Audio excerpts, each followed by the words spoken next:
LayOut is part of SketchUp Pro. It's designed to document and present your SketchUp models. To follow along with this tutorial, you'll need a SketchUp model. Use a model you've created or find one from the 3D warehouse. To begin, save your model and send it to LayOut through the File menu. LayOut will ask for a template to start with. There are default templates corresponding to standard paper sizes or title blocks. For our example, let's use a plain paper template. A window into your SketchUp model is placed on the page. This window is easily manipulated with the Select tool, which is in fact a multi-tool. You can select the window, move it around on your page, drag on an edge or corner of the window to resize it, and even rotate this window with the Rotate gizmo. Many of the tools in LayOut function similarly to their SketchUp counterparts, and this is true of the Select tool. You can click to select a single object, or drag a selection window. Remember, a selection window going right to left selects any objects crossed by the window, where a selection window going left to right will only select what is completely inside the window, just like SketchUp. Select and scale our window so it covers about half the page. As with the Move tool in SketchUp, you can create copies of objects by moving them and pressing and holding the Control key on a Windows machine or the Option key on a Mac. Begin moving our SketchUp window, press the Control or Option key and create a copy of the model window. Scale this window and create a third copy above it. With these three windows of our SketchUp model, let's explore the real power of LayOut. Use the Select tool and double-click on one of the windows to change the view of the SketchUp model itself. You can use the scroll wheel on your mouse, just as you would in SketchUp. Roll the wheel over different parts of the model to zoom toward that area. Press the wheel down to orbit, and press the wheel down in combination with the Shift key or the left mouse button to pan.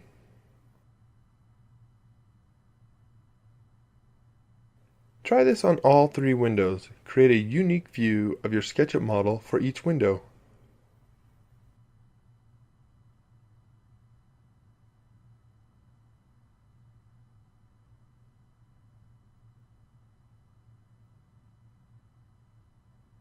Now right or context click on one of the model views and choose Open with SketchUp. Back in SketchUp, make some changes to your model, to the geometry or materials, and save your work. Switch back to LayOut, and those changes you make will be updated in all the model windows. If your model does not update automatically, right or context click on the windows and choose Update Model Reference. This is the power of LayOut. It creates a direct link to your SketchUp model, giving you powerful printing, presentation, and documentation capabilities. With this introduction, let's look deeper into the LayOut tools. Some are built to complement the connection with your SketchUp model, and some are built to make LayOut a powerful tool on its own. Start by opening the SketchUp Model dialog box from the Window menu. One of the things you should notice is a number of settings are identical to options in SketchUp. Select one or more of our view windows and toggle the shadows or fog. You also have all the default styles available from SketchUp, or any unique style saved with your model. Try this. Make one of your windows larger so it overlaps other views. Make it the top image by right or context clicking, and from the submenu choose Arrange, Bring to Front. Now select all three windows and choose a basic style with a standard white background. Toggle the background off, and watch how your model geometry creates its own clipping mask, making for unique compositing options. Speaking of clipping masks, another way to create them is to draw one shape over another. Use the Circle tool and draw a circle to highlight part of the model. Now select both the circle and the SketchUp window, right or context click, and choose Create Clipping Mask. There are many drawing tools for creating unique shapes in LayOut.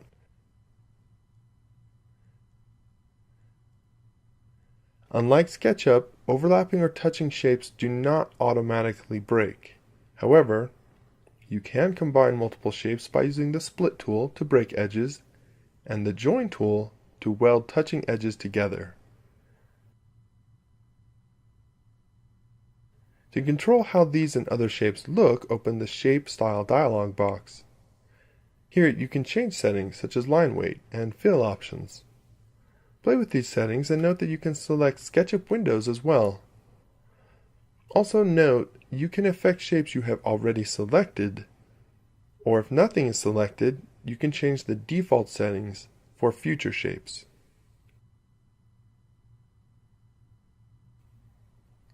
Let's create a new page for our document by opening the Pages dialog box. You can create a new blank page or duplicate any selected page. We'll duplicate this page and change the SketchUp views. Delete one view and resize the others into a horizontal orientation. We'll make these into orthographic elevations.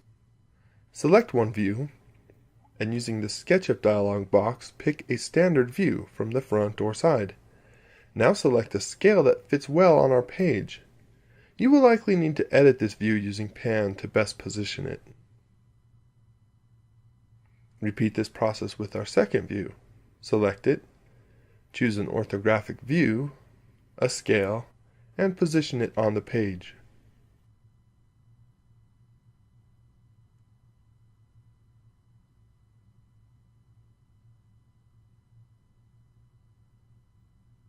Now use the annotation or dimension tools to document your model. The tools will snap to your actual model geometry. You can toggle this snapping on or off as needed. Context click in a blank area to toggle object or grid snapping on or off. One final note as you start using LayOut, under the File menu choose Document Setup. There are several settings here that will be useful to you. We just saw the ability to toggle and snap to grids, and here's where you can customize that grid.